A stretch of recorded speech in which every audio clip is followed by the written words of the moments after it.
এবং সেটা আসছে আমাদের সংবিধান থেকে, নাগরিক হিসেবে আমাদের প্রাপ্য, এবং রাষ্ট্রের দায়িত্ব হলো এটা নিশ্চিত করা। এবং আমি আন্তরিকভাবেই বলার চেষ্টা করেছিলাম, যেহেতু রাষ্ট্রের দায়িত্ব এখন আমাদের হাতে, এটা আমাদের দায়িত্ব নিশ্চিত করা, দায়িত্ব যে সংবিধান নাগরিককে যে দায়িত্ব দিয়েছে সেই দায়িত্বগুলো তার কাছে পৌঁছে দেওয়া, নিশ্চিত করা।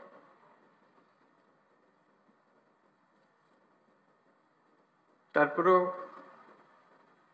কথাটা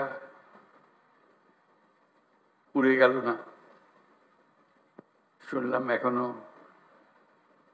সংখ্যালঘুদের উপরে হামলা হচ্ছে। আমি সবাইকে নিয়ে বসলাম, আলাপ করলাম এটা কিভাবে করা যায়, এটার থেকে উদ্ধার পাওয়া যায় কিভাবে। তখন দুর্গাপূজার সময় আসলো, তখন বললাম যে একটা সুযোগ, কারণ এখানে একটা বড় সমস্যা হইতে পারে, যেহেতু একটা পূজার ব্যাপার, আনন্দের ব্যাপার, উৎসবের ব্যাপার, এখানে হামলা হওয়ার সম্ভাবনা আছে। আমাদেরকে নিশ্চিত হইতে হবে যে হিন্দু সম্প্রদায়ের উপরে কোনো রকমের হামলা যেন না হয়। আমি খুব খুশি হলাম, সবাই তা খুব সিরিয়াসলি নিল। আপনাদের মনে আছে, খুব উৎসব সহকারে সবাই দুর্গাপূজা করলো।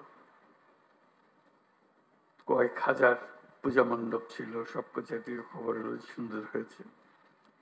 তাঁতিবাজারে একটা ঘটনা হয়েছিল, একটা ককটেল ফাটিয়েছিল একজন, ফাটায়নি, ককটেল মেরেছিল, এটি একমাত্র খবর ছিল।